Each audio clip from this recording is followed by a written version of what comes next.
If anyone knows me in person or via the internet, they'll probably very well know that I love Sugarpine 7. I was introduced to them in May of 2017 and I've truly been addicted to their content ever since. I really want to clarify and say that I do not hate Sugarpine 7 in any way. Watching their videos is still a big highlight of my day. This video is to truly just help the boys improve, get better, and hopefully improve the show, therefore getting out of the low point they are right now. I make this video with love and not hatred, so don't go disliking the video. To be completely honest, I still love season 4.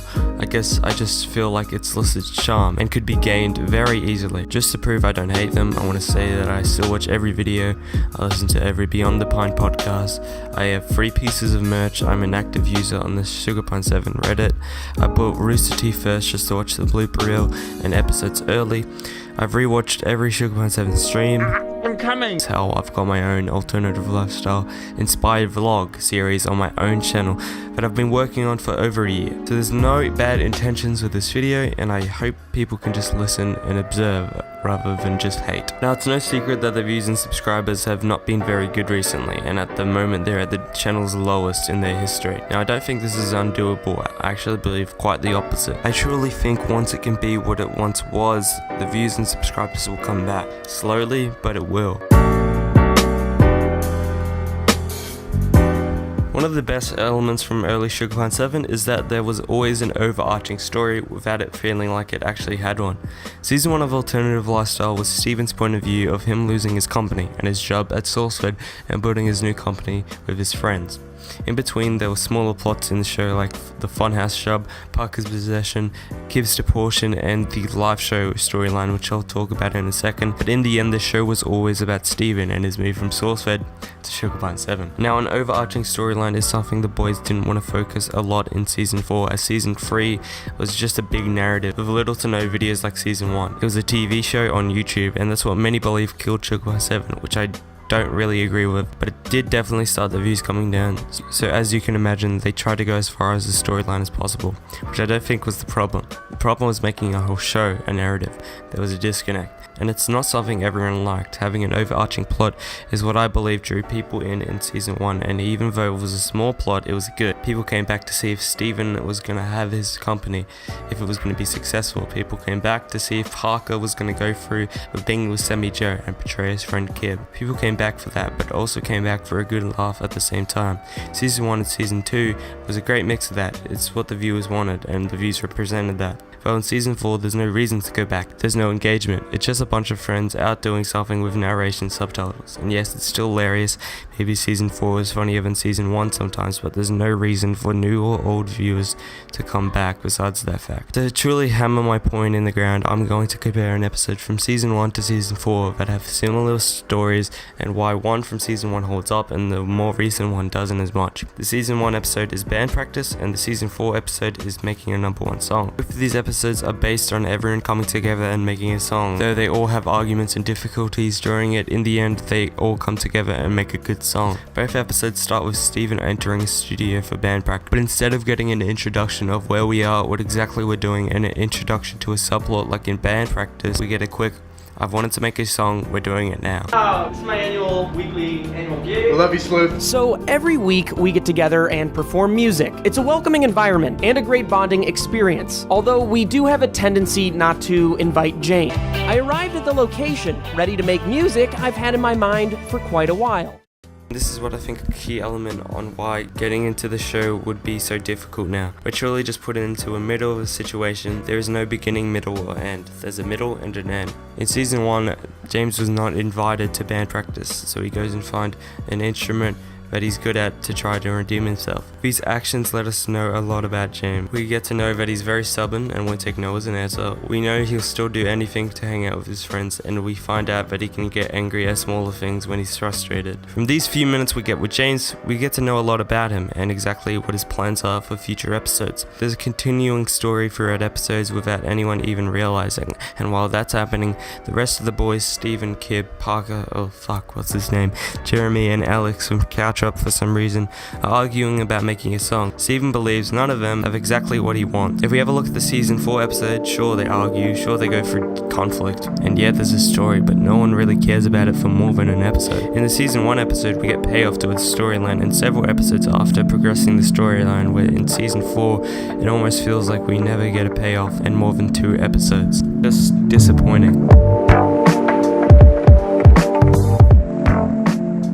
In the first 2 seasons, an episode had a variety of locations. Especially in season 1 though, did the locations almost feel like characters themselves. The majority had stories that you fondly remember from past episodes, and they actually feel important to the storyline themselves. Some examples are Parker's house, Steven's house, Kip's house, and then later his apartment, and later on in season 1, the first office.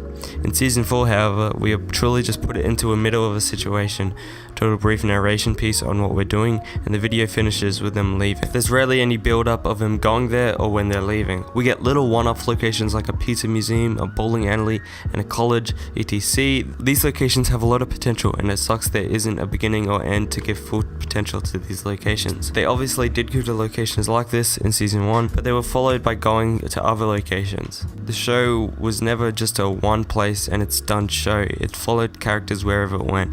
It felt like an act. Now I'm only touching on this slightly because on the other side of the coin, I do truly think that one location in a video could easily work, and has multiple times in alternative lifestyle history.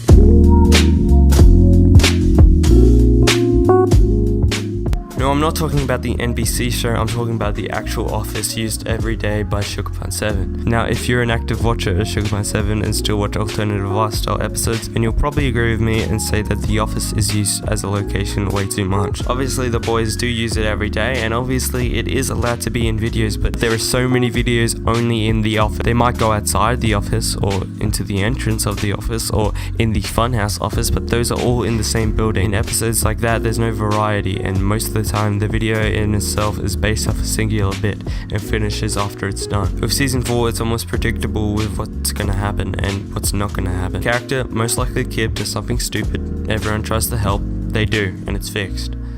Now, I'm definitely not saying that an episode solely based off in The Office is automatically bad. Both season 1 and especially season 2 videos in The Office still had the dynamic of friends and focus on Steve, and though heavily in the office, in the same video they would go out in the street and just hang out. One of my favorite episodes of all time is based solely in the office. I'll be showcasing how to do it right. The episode I'll be talking about is the season 2 episode, Secret Santa Part 2. The episode starts off with all 4 in the group, Steve, Kip, James and Autumn, practicing their instruments for what they think is a battle of the bands with a mariachi band that are playing their songs for a secret Santa. It's very complicated. Now this is my first point. This bit could have been filmed in or outside of the office. You can easily imagine them filming this outside of the office. After a minute of that bit and Steven's narration on what exactly is happening, Farid comes in introducing the mariachi band, who plays a cover of the Sugarpine7 song, Just a Couple Friends. We get a heartfelt moment with the crew singing along to the band, sharing a moment of true friendship, and then we get another nice moment over it as Steve does his narration telling us how appreciative he is. Afterwards, Steven introduces us to his Christmas present to Kip. He's furnishing his new bedroom for their new apartment. They do a little Christmas photo shoot, and at the end, Steve gives his 2 presents to Kip for Christmas. But before he can tell him the surprise, Kip tells him that he found a new place with Sammy Joe and that he won't be moving in with Steven. Steven has to bottle up his feelings and pretend he's okay with that. And this last segment is actually the thing that kicks off the end of season plotline. Now these things that I've just talked about are all things that aren't shown as much in recent episodes, but could be very easily. 1. A look into the characters' friendship with each other and their bond. 2. An explanation of what we're doing explained by narration. 3. Is a start or a progression of a storyline that we want to see progress. And 4. Makes Steven a main character with a main focus with us in his shoes. Steven especially is something that we need more focus in season 4. He's the main character and it's not treated like it. What's so good about this episode is not only Steve is the main focus, we're put in his shoes. We know something the other characters don't, and there's a huge connect between Sugarpine7 and the audience. The office can obviously be a frequent location. I very much encourage it. Just do it more creatively.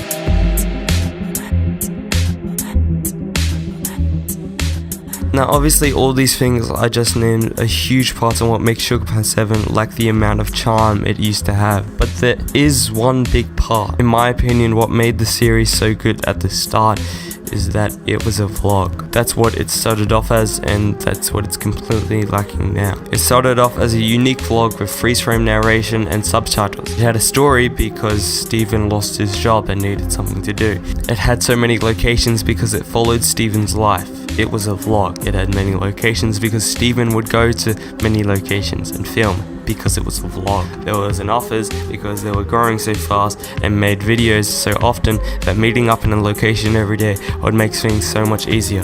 It was real.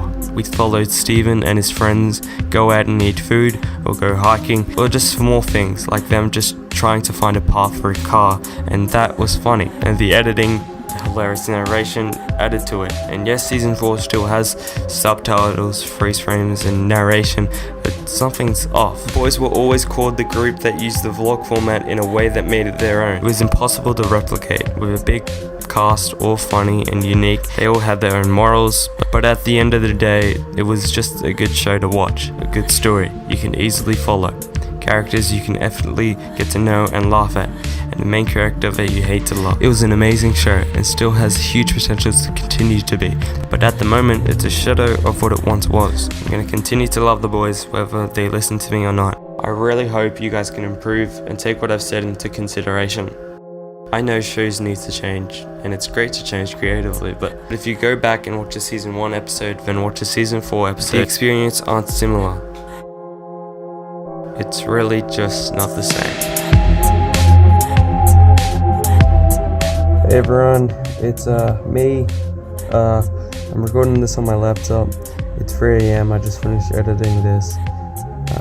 I hope you guys enjoyed the video. I spent over like 3 months on it, so I hope you guys like it. I might be back on this channel, but for now, subscribe to my other one. I still really do love season 4. I just think it isn't what it could be. We don't do a lot of videos on the other channel, so I might just do this in the meantime. See you soon, maybe, I'm not sure.